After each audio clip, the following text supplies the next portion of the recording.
21 गुना है। एलसीएम अगर 176 है, संख्याओं का नाम भी दिया है, और x माइनस वाई 32 है, संख्याओं का डिफरेंस 32 है, तो X square minus Y square ज्ञात करें। X square minus Y square आपको बताना है। X square minus Y square का मतलब है एक्स माइनस वाई गुणा एक्स प्लस वाई। ये सभी बच्चे फॉर्मूला जानते हैं, एक्स माइनस वाई गुणा एक्स प्लस वाई। सवाल में साफ साफ एक्स माइनस वाई की वैल्यू 32 दे रखी है, यानी कि मुझे एक्स प्लस वाई निकालना है, केवल संख्याओं का योग निकालना है, संख्याओं का योग। बोला एलसीएम एचसीएफ का 21 गुना है, एलसीएम 176 है, और काम आसान कर दिया। एलसीएम 176 और एलसीएम जो है वो एचसीएफ का 21 गुना है। एंड देयर सम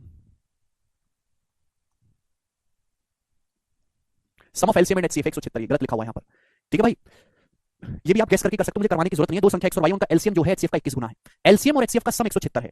अगर एलसीएम प्लस एचसीएफ का योग 176 सवाल के अकॉर्डिंग दिया हुआ है, और सवाल में साफ साफ ये भी बोला है कि एलसीएम एचसीएफ का 21 गुना, अगर एचसीएफ 1 है तो एलसीएम 21 है। ये रेशियो है। 21 गुना होने का मतलब कि मेरे पास अगर 1 रुपए है तो आपके पास 21 रुपए, अगर एचसीएफ 1 है तो एलसीएम 21 है।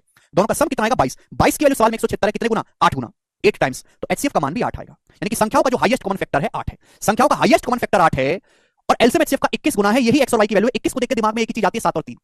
21 को देख के दिमाग में एक ही चीज आती है, 7 और 3। आप बोलोगे हाँ जी सर बिल्कुल सही, यानी कि x की वैल्यू 7 है, y की वैल्यू 3 है। एचसीएफ मैंने निकाल लिया, संख्याओं का 8 है एचसीएफ। तो एक संख्या तो होगी 8 7 56, दूसरी संख्या होगी 8 3 24।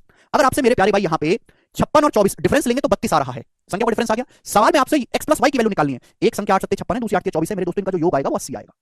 तो 32 गुणा 80 कितना आ गया मेरे दोस्तों? यहाँ पर आएगा आपका 5660। ये उत्तर है 2560। 16 का स्क्वायर 256। आसान सी बात है, कोई जरूरत ही नहीं है इसमें। आर्यन ये ऐसे नहीं करना जैसे आप कर रहे हो, एक्स और वाई का मान निकाल लिया, आपको एक्स माइनस वाई दे दिया, सिंपल सा, तो केवल एक्स प्लस वाई की वैल्यू निकालो। कम से कम आपको टाइम में करना है। अगला